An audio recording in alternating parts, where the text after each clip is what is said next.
Hello, my name is Megan Wright, and I am doing a presentation for Humanities 245 Cultural Diversity. My presentation today is on healthcare inequalities in the United States. So the United States is one of the richest and one of the most technologically advanced countries in the world. Despite this, the United States performs much worse than most developed countries on many different healthcare aspects. One of the biggest problems in the United States is that there are significant inequalities and disparities in healthcare services throughout the country. Healthcare inequality is a form of discrimination that greatly affects many people's lives. There's no reason why all individuals in one of the richest countries in the world do not have the same access to healthcare services. So why is this a problem? The Center for Medicare Advocacy defines health disparity as a difference in which disadvantaged social groups, such as the poor, racial and ethnic minorities, women, and other groups, who have persistently experienced social disadvantage or discrimination systematically experience worse health or greater health risks than more advantaged social groups. In the United States, this discrimination is evident in statistical data. Infant mortality for Black infants is 2.5 times higher than for white infants. Life expectancy for Black men and women is nearly 10 years fewer than for white men and women. Native Americans and Latinos have a 30% higher risk of diabetes than Caucasians, and Black men and women have a much higher chance of death due to heart disease, stroke, breast cancer, prostate cancer than white individuals. Many researchers disagree on the reason for these disparities, but most researchers will agree that it's either an income inequality or race and ethnicity inequalities. So there is a article published in the Harvard Gazette newspaper that acknowledges that there is unequal access to healthcare based on factors such as race and sexuality. But the author of this article thinks the majority of these disparities are contributed to income more than anything else. The article states America's poor of any race or ethnicity are sicker than well-off Americans. They get substandard care, live in poor housing and degraded environments, and have higher rates of suicide, violence, drug overdose, accidents, and smoking. In contrast to this, there's a foundation called the Robert Wood Johnson Foundation that does a lot of studies on healthcare. They seem to think that the problem is based more on race and ethnicity. Their belief is that race and ethnicity continue to influence a patient's chance of receiving many specific healthcare procedures and treatments, and these differences persist even when insurance status and socioeconomic status, like education and income, are taken into account. When looking at the professional health organizations in the United States, both the Centers for Disease Control and the American Medical Association tend to agree that there is a racial bias. Regardless of what the problem is, though, America needs to work to find a way to eliminate these disparities. So in the United States, what is currently being done to fight these disparities? In 2010, President Barack Obama signed into law the Affordable Care Act, and the point of that law was trying to reduce healthcare inequalities by ensuring that all Americans had the same access to affordable healthcare. His plan, of course, wasn't perfect, and there were some negative aspects to the plan, but it was definitely a step in the right direction to ensuring that all Americans, regardless of race, gender, sexual orientation, or anything, could at least obtain health insurance.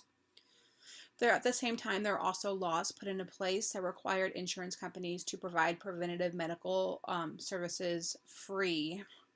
And that was also a step in the right direction by ensuring that anyone with insurance, whether they were able to pay for extra services or not, could at least obtain the basic preventative health services, which was a big step. There's also the Healthy People campaign that establishes national goals for our country to achieve in order to try to improve the health of America. So over the last 20 or so years, they've really been trying to help reduce these disparities. Healthy People 2000 was the first time that it focused on reducing health disparities in minority groups. Healthy People 2010, one of the goals was to eliminate these health disparities. And Healthy People 2020 expanded on this goal by attempting to eliminate the health disparities, achieve health equity, and to improve the health of all groups. Also, the U.S. Department of Health and Human Services created an action plan to try to reduce racial and ethnical health disparities. The Health and Human Services, they assisted with the Affordable Care Act and the Healthy People initiatives, In addition, they have established a national HIV and AIDS strategy, which one of the goals is to reduce the amount of new HIV and AIDS infections and to ensure that all people have the same access to life-saving treatments and therapies. They also created a national action plan to end the tobacco epidemic and efforts to reduce disparities in influenza vaccination. The CDC has published some national recommendations to help fight income and race inequalities.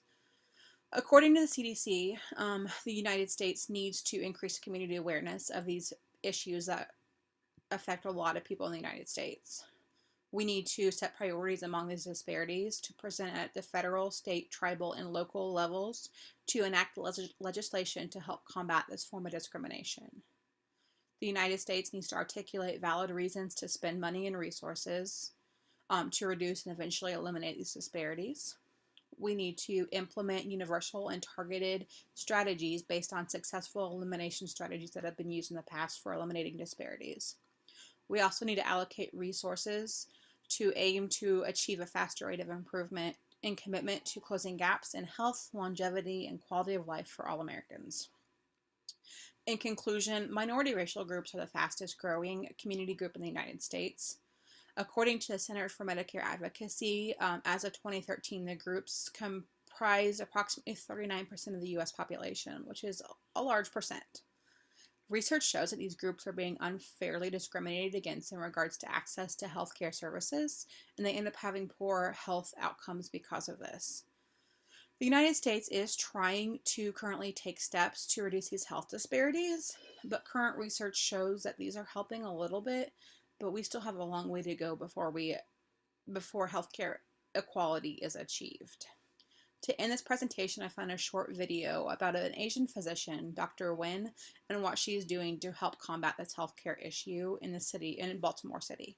Thank you for your time.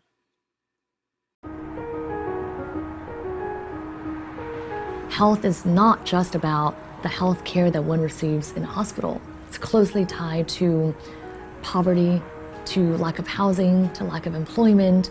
We have to understand health as it ties to everything, and that's how we're able to make a difference in the well-being and the future of our country. For purity and quality in the public health service to prepare and dispense medicines in cooperation with I walk around the streets in Baltimore City, and people see me as relatively well-dressed and make assumptions about me because I'm a doctor and I have this position in government, and I'm learning to become comfortable with explaining my story. My parents and I came to the US on political asylum when I was 8. Because we're immigrants, I grew up in fairly rough neighborhoods in East LA, in the Compton area, and I saw what happens every day when people can't pay for healthcare and don't have health insurance and are literally dying because of it. And so it's those experiences that I think about, and this is what drives me in my work every day, to try to level that playing field of inequality.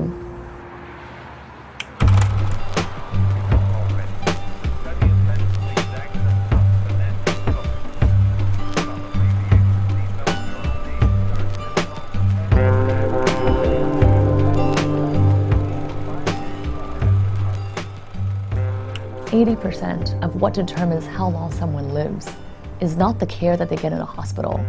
It's all the other factors in that person's life. It is about poverty. It is about housing. It is about race. It is about the built environment that we live in. I had the great privilege in January of 2015 to be appointed the health commissioner for Baltimore City. 3 months later was the death of an unarmed African-American man while in police custody. This was the death of Freddie Gray, that then sparked riots and unrest in our city. It was such a stark illustration of how health ties into everything, and health is affected by everything around us too. How can we take an honest look at who we are as a society and call out these issues that may be difficult?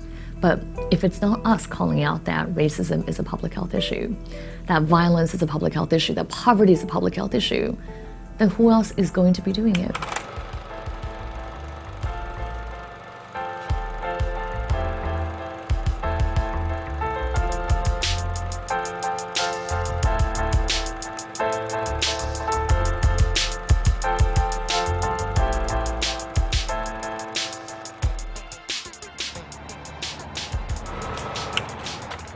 This is where we are making change happen. We are ground zero for public health.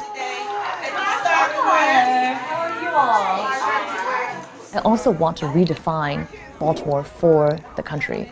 I don't want people to look at us as this urban cesspool that's pictured in The Wire. No, I want for people to look at us as the model for resilience and recovery. And so I want for America, the world, to look at the work that we're doing here to say, well, it is possible. To see us as we're not defined by things that happen to us, we are defined by what it is that we choose to do about it.